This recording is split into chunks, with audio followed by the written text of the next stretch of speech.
Andrew Reinhart, of Yeah. course, he joins us every Wednesday, and it's a feature we call Becoming Gift.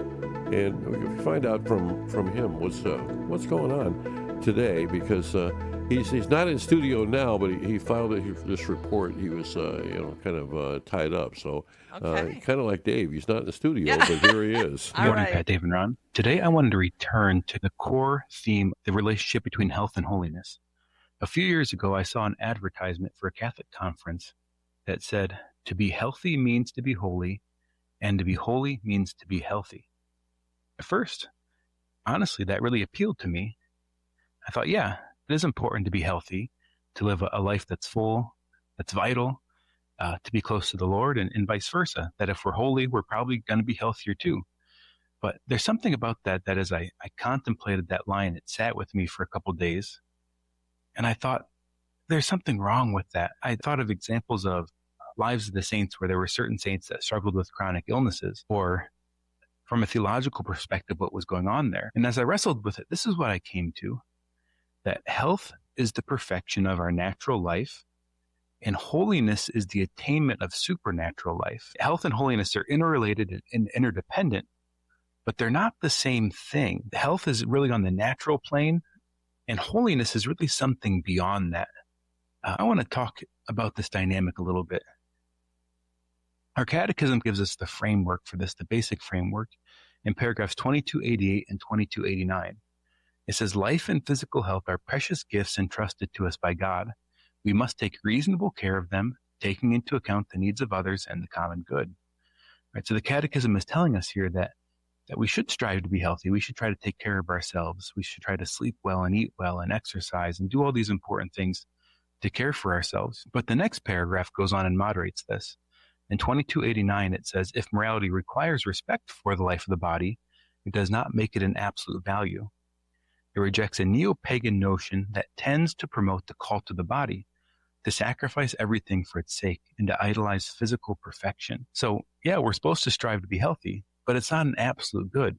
It's not a value in and of itself, meaning that our health is, in a sense, kind of a means to an end. It's a way to live out our vocation well, a way to give our life to the Lord better, a way to live out our mission more fully. This line in here really caught my eye, that it's a neo-pagan notion.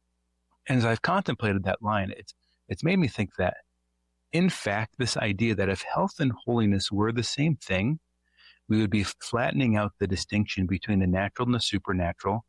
And this actually implies a subtle kind of pantheism, that the creation itself is God, that we're striving for something within the created order, not for something that transcends the created order. So here's a couple concepts that helps us make sense of this, and really kind of counter examples to that phrase I started with. So Christ didn't heal everyone. Christ didn't heal every human suffering. He did on occasions, but not every time. But Christ partakes in our suffering. So Christ is always present to us in our suffering, taking it on himself and really going through the worst suffering imaginable in his passion. Catechism verse 1505 says, moved by so much suffering, Christ not only allows himself to be touched by the sick, but he makes their miseries his own. He took our infirmities and bore our diseases, but he did not heal all the sick. His healings were signs of the coming of the kingdom of God. They announced a more radical healing, the victory over sin and death through his passion. On the cross, Christ took upon himself the whole weight of evil and took away the sin of the world, of which illness is only a consequence. By his passion and death on the cross, Christ has given a new meaning to suffering. It can henceforth configure us to him and unite us with his redemptive passion. This is one of the most beautiful paragraphs of the Catechism, that Christ enters into our suffering, that he's present to us in it. He doesn't distance himself from it. That although he heals many sick people, he doesn't heal everything.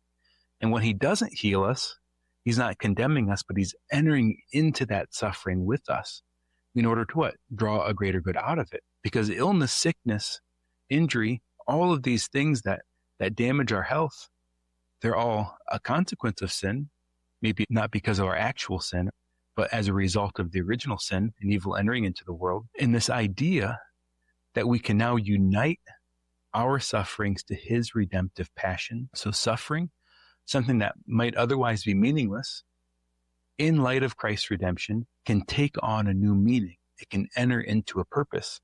Even somebody suffering in a hospital bed can be on mission because they can unite their sufferings to those of Christ for the good of the world. Closely related to this notion of suffering is the notion of aging, right? Because as we age, especially after a certain point, natural health diminishes.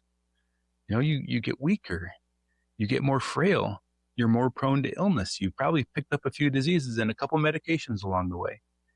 So as we age, our health will naturally diminish, but holiness ought to advance. So there should be a growth trajectory throughout our life in our closeness to the Lord. And so this goes exactly counter to that phrase that we started with. To be healthy means to be holy, and to be holy means to be healthy. Yes, health and holiness are interrelated, but they're not the same thing.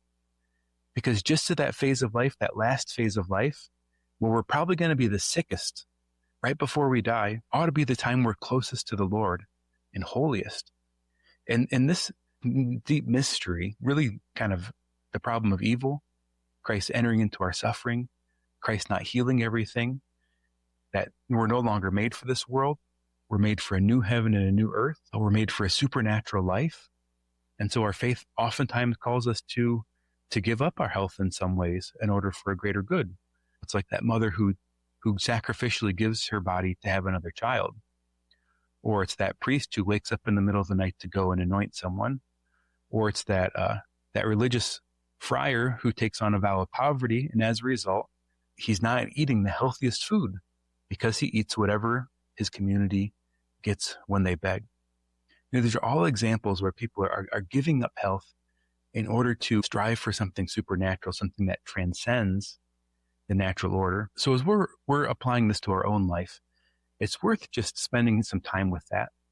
One, that we are called to health, that we're called to live a life that glorifies the Lord, to take care of our body, but it can't be an absolute value. And so then also doing maybe a little examination of conscience and asking ourselves, are there ways that we're neglecting our higher calling and striving for things of the earth? Maybe giving into this idea of the cult of the body. Maybe it's something with our own body image, the way we see ourselves, that we need to give up to the Lord. Maybe we have certain attachments to preferences, and maybe by letting go of those things, we could give more to the poor. Yeah. Always a great opportunity to kind of reassess, realign our priorities a little bit, right?